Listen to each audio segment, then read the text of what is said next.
So most of my current subscribers probably won't remember this because I posted this video like 3 years ago and I had like 150 subs at the time. So probably never saw the video, but I bought a barn find 92 Firebird like 3 years ago, kind of right before COVID happened. Probably actually 3 years ago to the day almost. But anyway, the original plan for that car was for it to be my daily and build a turbo kit for it and have a turbo 3.1 Firebird daily. Nothing crazy, but definitely would have been like, you know, kind of fun, quick little 280 horsepower, 300 horsepower shitbox. But the car ran, I drove it up the trailer, I drove it an hour and a half back to my house. I parked the trailer and didn't really worry about it. And then like 2 weeks later, we needed the trailer for something else. I think we went to go buy one of the Jeeps that we turned into trucks. And then I went to pull it off the trailer and it's knocking its ass off. Like, dut, dut, dut, dut, dut, dut, dut, dut. Like it was toast. And I was like, oh, that's kind of weird. Backed it off the trailer while it was knocking, just said, fuck it, parked it. And it never ran again after that and was locked right the fuck up. So I don't know if it didn't have any oil in it or what, I don't know. But engine was locked up and I was like, well, I have a couple 350s, I have a couple LSs. This car is pretty clean. Maybe I'll do an LS swap or put a 350 in it or whatever. I would have had to buy a transmission since the V6 one's not the same, but I think I even had one of them at the time too. So it really wasn't a big deal. But now this is what the car looks like. Yeah, so this is not exactly the condition. Well, this is the condition you'd expect a barn find to be, but this thing was pretty clean at the time. You know, like the doors don't even latch anymore. Like, fuck, right? There's no glass in it, no nothing. Yeah, so what happened was motor's locked up. I tried to spin it by hand. I took the belt off. I did all kinds of stuff and I was like, yep, it's toast.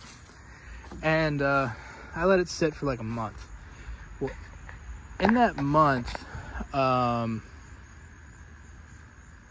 like the paint kind of took a rapid decline. Like the car had sat inside for what I could tell at least 7 years.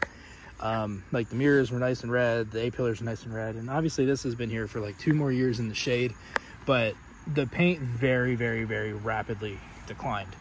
Rust started bubbling here where like every hardtop cracks. There ended up being like a ton of Bondo on the roof where they had Bondoed over those cracks before. I found like a big hit on the side, like over here, which like I've cut out since, but like this was buckled.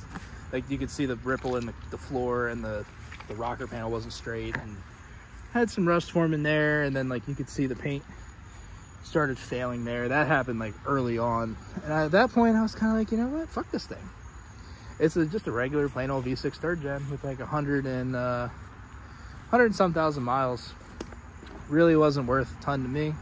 Not really worth a ton to anybody at the time. Now any clean third gen, I feel like you can get at least $2 grand for if it runs. With minimal rust. This thing had like no rust on it, besides those spots I pointed out. So it kind of turned into a car to keep other cars on the road. So I got clean quarters for my car, clean wheelhouses for my car, sold like most of the front end to somebody else. I kind of sit on any 92 Firebird bumpers I can get. I post them on Marketplace for absurd prices because they're worth a lot to me because they're hard to find. So if you want one, you gotta pay for it. But yeah, that was the fate of this car. I might do something stupid to it before the end of the video, but I took some videos when I was cutting it up of like goofy shit I did to get the quarters off. So I'll throw the clips in here just because. I did want to like blow the glass out with a firework or something, but somebody just came and bought the windshield. So yeah, there's that. Apparently stock, well, replacement third gen glass is hard to get now. And if you can get it, it's really, really expensive. So good to know. Kind of sucks. Windshield used to be like 150 bucks installed like 10 years ago. But yeah, it is what it is. It's kind of unfortunate, but maybe I can get that one back on the road.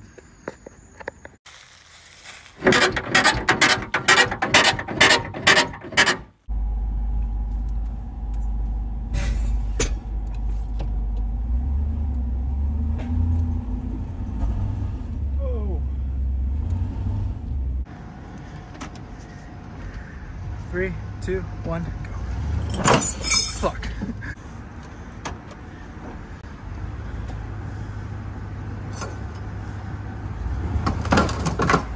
Oh, fuck, I bent it. Oh, no. Fuck, my door won't close.